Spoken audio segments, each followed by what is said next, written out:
नमस्कार. मी भाऊ तोरसेकर. तुम्ही बघत आहात प्रतिपक्ष. मित्रांनो, सध्या बिहार, आसाम किंवा इतरत्र राहुल गांधी ज्या प्रकारची धडपड करतायत आणि काँग्रेस पक्षाला नव्याने पुनरुज्जीवित करण्यासाठी जो काय आटापिटा करतायत, त्यातून तो पक्ष अधिकाधिक रसातळाला जातोय हे स्पष्टपणे दिसत आहे. आणि कधी कधी असा विचार डोक्यात येतो की एवढं सगळं होत असताना राहुल गांधी यांच्यासारख्या पप्पूला होणारं नुकसान कळत नसेल, तरी 10 वर्ष उद्ध्वस्त झालेल्या काँग्रेसला आणि भाजपच्या द्वेषाने प्रेरित झालेल्या इतर लहान मोठ्या पक्षांना सोबत घेऊन देशाची सत्ता उपभोगणाऱ्या सोनिया गांधी, ज्या राहुल गांधींच्या जन्मदात्या आहेत, त्यांना सुद्धा आपला हा सुपुत्र पक्षाचं वाटोळं करत चाललाय. आणि त्यामुळे आपल्या परिवाराला जी दीर्घकालीन एक परंपरा लाभली आहे आणि प्रतिष्ठा लाभली आहे, ती हळूहळू करत मातीमोल होते. हे सोनिया गांधींच्या सुद्धा लक्षात येत नाही का, असा प्रश्न पडतो. कारण बाकी काही असेल, 10 वर्ष ज्या प्रकारे मनमोहन सिंग यांच्यासारखं एक बुजगावणं कठपुतळी पंतप्रधानाचं घेऊन सोनिया गांधींनी देशाची सत्ता उपभोगली, काँग्रेस पक्षावर अतिशय बारकाईने आपली हुकूमत ठेवून सगळ्या अनुभवी राजकारण्यांना सुद्धा मोहरे आणि प्याद्यासारखं खेळवलं. त्या सोनिया गांधींना यातलं काही कळत नसेल किंवा दिसत नसेल असं बिलकुल मानता येत नाही. बिलकुल मानता येत नाही. तुम्हाला आठवत असेल तर 2012-11 मध्ये, कधीतरी 13 मध्ये, जेव्हा तो अध्यादेश राहुल गांधींनी फाडून टाकला, तेव्हा कठपुतळी पंतप्रधान मनमोहन सिंग न्यूयॉर्कमध्ये होते आणि ते कमालीचे विचलित झाले होते. आणि तिथून त्यांनी आपली परदेशात सुद्धा बेअब्रू होते अशी तक्रार सोनिया गांधींकडे केली. तेव्हा सोनिया गांधींनी राहुल गांधींचे कान उपटलेले आठवतात. पण तो एक प्रसंग सोडला तर मग राहुल गांधी यांना मुक्तपणे काँग्रेसच्या जीवावर बेतेल इतका बेछूट खेळ करण्याची मुभा सोनिया गांधींनी दिलेली आहे. आणि त्यातून एक एक करत, एक एक करत काँग्रेसचे, ज्यांच्याकडे आपण कर्तबगार नेते म्हणून बघू शकतो, असे नेते पक्ष सोडून निघून गेलेले आहेत, वेगवेगळ्या पक्षात गेलेत, काही लोक भाजपमध्ये गेलेत. पण तरीही अशा कर्तबगार लोकांना पिटाळून लावण्याची जी हौस आहे, ती राहुल गांधींची हौस फिटलेली नाही. आणि जितकं म्हणून अडचणीत आणता येईल पक्षाला, जितकी म्हणून काँग्रेस पक्षाची मतं कमी करता येतील, जितकं म्हणून मतदाराला दुखवता येईल, ते दुखवण्यासाठी राहुल गांधी जो नित्य नेमाने खेळ करत असतात, तो बघितल्यानंतर आपल्या पक्षाला आणि आपल्या राजकारणाला भवितव्य नाही, हे सोनिया गांधींच्या लक्षात येत नसेल याच्यावर निदान माझा विश्वास नाही. पण अनेकदा असं असतं मित्रांनो, मातृत्व हा एक मोठा नाजूक विषय असतो. आपण म्हणतो ना, आपला तो बाब्या आणि दुसऱ्याचा तो कार्टा. इतर कुठच्या मुलाने इकडे तिकडे बारीक सारीक चूक केली तरी जी महिला त्याच्या पाठीत धपाटा घालेल, तीच आई आपल्या लाडक्या मुलाने अक्षरशः सत्यानाश केला तरी त्याच्या अंगावर धावून जात नाही सहसा. याला मातृत्व म्हणतात. तेव्हा आपला लाडका पोरगा जो काय काँग्रेस पक्षाचा सत्यानाश करतोय, ते बघूनही सोनिया गांधी विचलित होत नाहीत. त्याचं ते एकमेव कारण असू शकेल, पण तेच कारण असेल असंही मानता येत नाही. बरं, यात एकट्या सोनिया गांधी आहेत असंही नाही. राहुल गांधी यांची धाकटी बहीण, जी आता इतकं करून शेवटी राजकारणात आलेली आहे, भावाने रिकामा केलेल्या केरळच्या वायनाड मतदारसंघातून लोकसभेत निवडून आलेली आहे, त्या प्रियंका वड्रा, या सुद्धा वेळोवेळी आपल्या भावाच्या ह्या आक्रस्ताळी आणि वेडसरपणाला आवरण्याचा आणि सांभाळून घेण्याचा प्रयत्न करत असतात. तुम्हाला आठवत असेल तर 2019 मध्ये लोकसभा निवडणुकीचे निकाल लागले आणि लागोपाठ दुसऱ्यांदा काँग्रेस पक्षावर फक्त 52 जागा मिळवण्या इतपत नामुष्की आली. तेव्हा राहुल गांधींनी तडकाफडकी आपल्या काँग्रेस अध्यक्षपदाचा राजीनामा देऊन टाकला होता आणि राजीनामा देताना त्यांनी त्या पत्रामध्ये स्पष्टपणे नमूद केलं होतं की पूर्ण वेळ काँग्रेससाठी नवा अध्यक्ष निवडावा आणि तो गांधी परिवारातला नसावा. जेव्हा हा विषय माध्यमातून गाजला वाजला आणि शेवटी तो विषय काँग्रेस पक्षाच्या कार्यकारिणीत आला, तेव्हा राहुल गांधींचा राजीनामा तत्काळ नामंजूर करण्यासाठी पहिला आवाज उठवला किंवा तसा प्रस्ताव आणला त्या सुद्धा प्रियंका वाड्रा होत्या. मग त्यांच्या मातोश्रींनी सुद्धा त्याला अनुमोदन दिलं आणि एकदा गांधी परिवारातल्या या 3 पैकी 2 माणसांनी एक भूमिका घेतली की बाकीच्या काँग्रेसवाल्यांनी नंदी बैलासारखी आपली मान हलवायची असते. याला काँग्रेसमध्ये अनुशासन म्हणतात. आणि त्यामुळे पुढली जवळजवळ 3 वर्ष काँग्रेस पक्षाला अध्यक्षच नव्हता. सोनिया गांधींनी तात्पुरती व्यवस्था म्हणून सोनिया गांधींना हंगामी अध्यक्ष करण्यात आलं. पण हंगामी अध्यक्ष झाल्यानंतर काँग्रेस पक्षाच्या नव्या अध्यक्षांची निवड होऊ शकली नाही. याचं कारण साधं सरळ होतं. अध्यक्ष निवडणं सोपं होतं, पण तो निवडायचा तो कोणाला निवडायचं हे परत राहुल गांधींनी किंवा गांधी परिवाराने सांगणं आवश्यक होतं.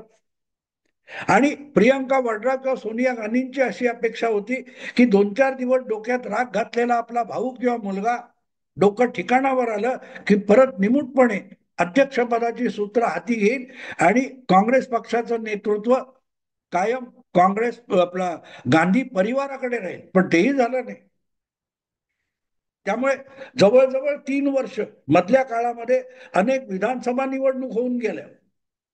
पण या कालखंडामध्ये पक्षात निर्णय कोण घेत होतं, पक्ष कोण चालवत होतं, नवनव्या नेमणुका कोण करत होतं, उमेदवारांना तिकीट कोण देत होतं, याचं उत्तर कोणाकडेही नव्हतं. आणि त्यामुळे पक्ष इतका विस्कळीत आणि खिळखिळा होऊन गेला होता की ज्यांना वरिष्ठ म्हणता येतील अशा 23 काँग्रेस नेत्यांनी एक पत्र, मला वाटते ऑगस्ट 2019 मध्ये का 20 मध्ये सोनिया गांधींना पाठवलं की पक्षाला 24 तास आणि महिन्याचे आठवड्याचे 7 दिवस उपलब्ध असेल असा पूर्ण वेळ अध्यक्ष मिळेल अशी काहीतरी व्यवस्था करा. निवडणूक घ्या किंवा न घ्या, पण काँग्रेसला पूर्ण वेळ अध्यक्ष असला पाहिजे. देशाच्या कान्याकोपऱ्यातून जेव्हा कुठलाही काँग्रेस कार्यकर्ता दिल्लीत नेतृत्वाचा नेतृत्वाचं मार्गदर्शन घ्यायला किंवा सल्ला घ्यायला येतो तर त्याला भेटेल मुख्यालयात काँग्रेस नेत्यांना भेटेल असा काँग्रेस अध्यक्ष असला पाहिजे अशी मागणी करणारं एक संयुक्त पत्र 23 नेत्यांनी लिहिलं होतं, ज्याला G23 म्हटलं गेलं.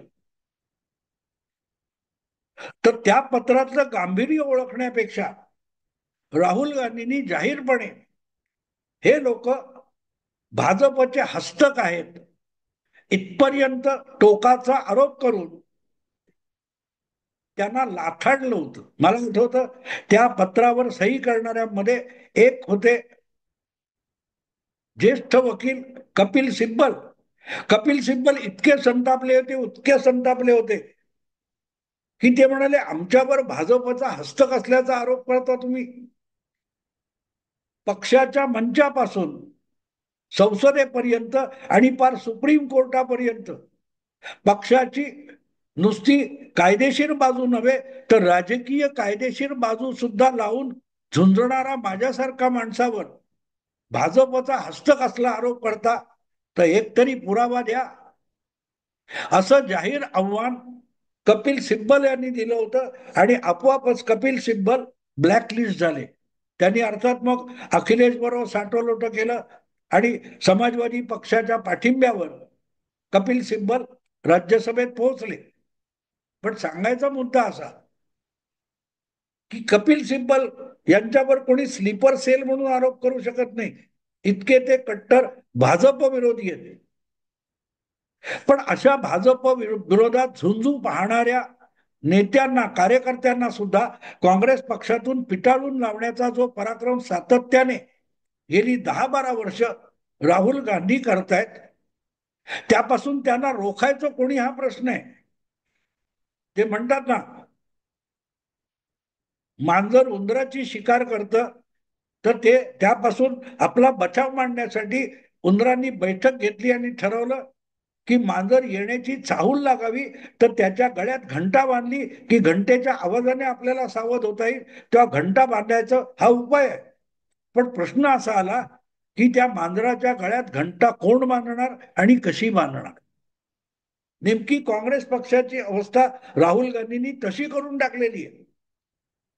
शेवटी वर्ष 2 वर्षापूर्वी कधीतरी मल्लिकार्जुन खरगे हा भंगारात गेलेला नेता अध्यक्ष म्हणून गांधी परिवाराच्या इशाऱ्यावर निवडून आला, पक्षाचा अध्यक्ष झाला. अध्यक्ष म्हणून करायचं काय ही समस्या आहे. म्हणजे काल परवा मी कुठेतरी मल्लिकार्जुन खरगे यांचं एक वक्तव्य ऐकलं व्हिडिओमध्ये, मला धक्का बसला. पत्रकारांनी काहीतरी प्रश्न विचारला किंवा याविषयी तुमच्या पक्षाची, काँग्रेसची भूमिका काय, तर खरगे म्हणतात हायकमांडला विचारावं लागेल. काय गंमत आहे बघा. काँग्रेसचं हायकमांड कोण, काँग्रेसचा सर्वोच्च नेता कोण, तो काँग्रेसचा अध्यक्ष, राष्ट्रीय पक्षाध्यक्ष हाच काँग्रेसचा सर्वोच्च नेता असू शकतो आणि सर्वोच्च नेता म्हणजेच हायकमांड असतो. पण पक्षाचा हायकमांड असलेला राष्ट्रीय अध्यक्ष पत्रकारांना सांगतो या विषयात काय करायचं हे हायकमांडला विचारावं लागेल. मग प्रश्न असा येतो की हायकमांड कोण आहे, हायकमांड कोण आहे. तर सगळ्या जगाला माहिती आहे की हायकमांड म्हणजेच राहुल गांधी आहेत. पक्षाचे अध्यक्ष असोत नसोत, पक्षाचे सगळे निर्णय हे राहुल गांधी, याला घराण्याचा वारसा चालवणं म्हणतात. घराण्याचा वारसा चालवणं. सोनिया गांधींनी काँग्रेसचं आणि युपीएच्या अध्यक्षा म्हणून कठपुतळीसारखं या देशाच्या पंतप्रधानाला खेळवलं होतं. आज राहुल गांधी भले पंतप्रधान नसेल पण काँग्रेसच्या अध्यक्षाला आपली कठपुतळी म्हणून खेळवत असतात. आणि त्यामुळे पक्ष कुठे चाललाय, कसा चाललाय, कोण चालवतोय याचा थांग पत्ता बिचारा काँग्रेसचे अध्यक्ष मल्लिकार्जुन खरगे यांना नसतो. आणि राहुल गांधी यांच्या इशाऱ्यावर वेणुगोपाळ नावाचे त्यांचे लाडके जे संघटन सचिव आहेत तेच काँग्रेस पक्ष चालवतात. आणि त्यामुळे काँग्रेसविषयी आस्था असलेल्या अनेक पत्रकारांनी, संपादकांनी वेणुगोपाळच्या विरोधात डंका पिटलेला आहे, हातपाय आपटलेले आहेत, पण काही उपयोग झालेला नाही. हा, असे हातपाय आपटणारे जे संपादक, विश्लेषक, पत्रकार, युट्यूबर आहेत त्यांचा ऐकून राहुल गांधींनी हळूहळू काँग्रेस पक्षात भाजपचे स्लीपर सेल असल्याचा शोध लावलेला आहे. कोण स्लीपर सेल आहेत, त्यांना बाहेर कोणी काढायचं, भाजपने काढायचं. काँग्रेस पक्षात भाजपचे स्लीपर सेल असतील तर त्यांना भाजप बाहेर काढू शकत नाही, काँग्रेसने काढलं पाहिजे. मग ते काँग्रेस अध्यक्ष असोत किंवा काँग्रेस अध्यक्षांचा हायकमांड असो, यातलं काही होत नाही. आणि समोर बसलेल्यांना राहुल गांधी लंगडे घोडे, वरातीचे घोडे, रेसचे घोडे म्हणून हिणवत असतात. गुजरातच्या बैठकीत राहुल गांधी म्हणाले अर्ध्यापेक्षा अधिक तर इथे भाजपचे स्लीपर सेल बसलेत.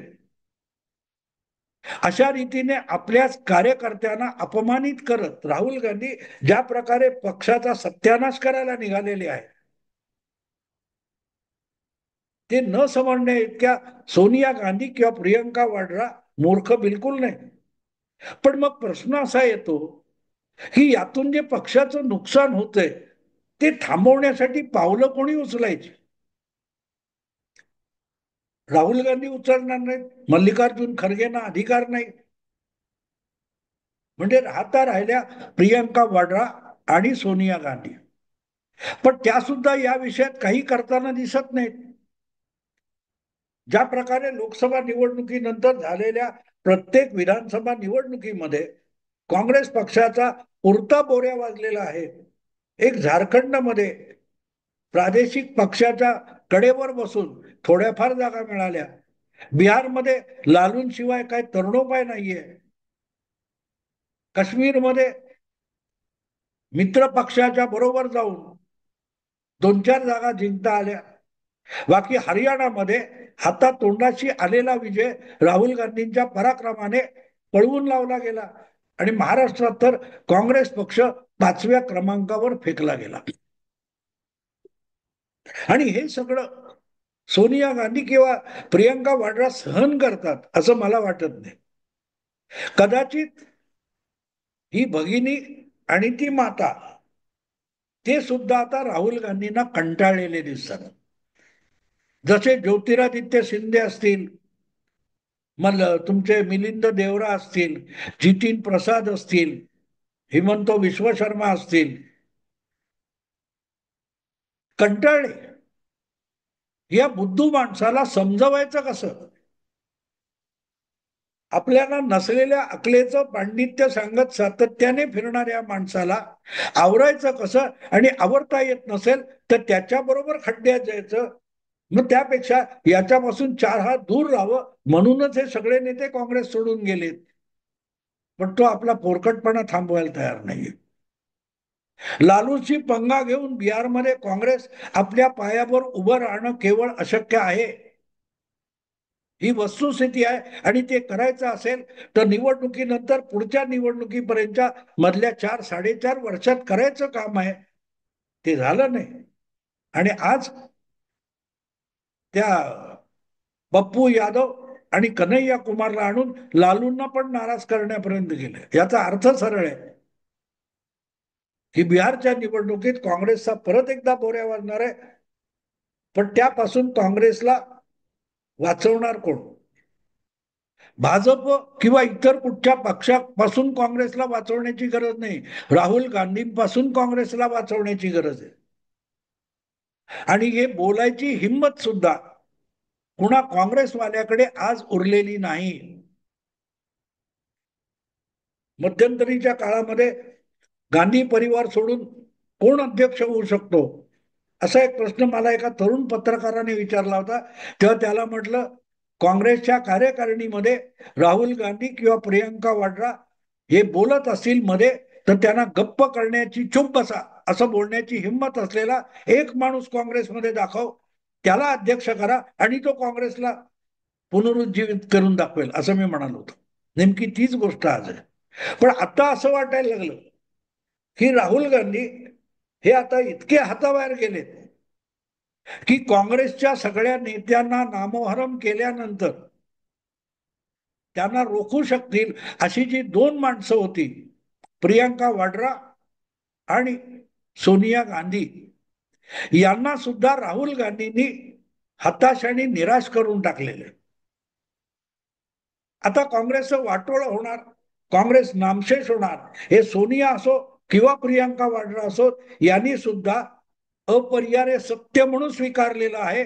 आणि त्यामुळे राहुलला नाराज करून काँग्रेसला वाचवण्यापेक्षा राहुलच्या हातूनच काँग्रेसचं श्राद्ध घालून घेऊया या निष्कर्षाप्रत या मायलेकी आलेल्या असाव्यात अशी माझी एक शंका आहे किंवा माझं मत आहे.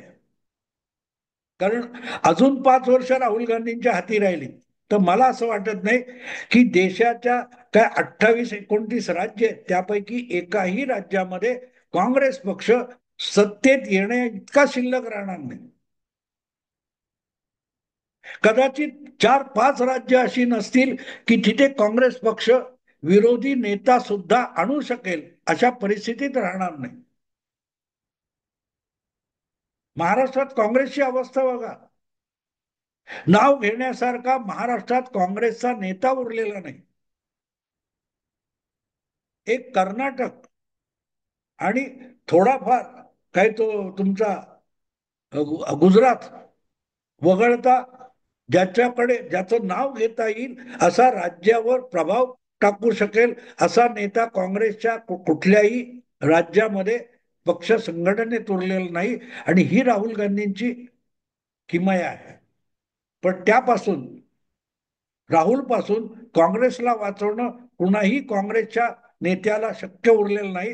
पण आता सोनिया गांधींनी सुद्धा, प्रियंका वाड्रांनी सुद्धा राहुल गांधीच्या या बुडवेगिरी समोर हात टेकलेले दिसतात, गुडघे टेकलेले दिसतात. बाबा तुला बुडवायचं तेवढं बुडव, शक्य तितकं लवकर बुडव, म्हणजे आम्हालाही यातून मुक्ती मिळेल. राहुल मुक्त काँग्रेस हाच काँग्रेससाठी आशावाद असू शकतो. आणि नसेल तर राहुल सहित काँग्रेसची इतिश्री हेच पुढच्या 5-10 वर्षातलं सत्य असेल. मित्रांनो, आता इथेच थांबतो. आवडलं लाईक करा, शेअर करा आणि प्रतिपक्षाला सबस्क्राईब करा. नमस्कार.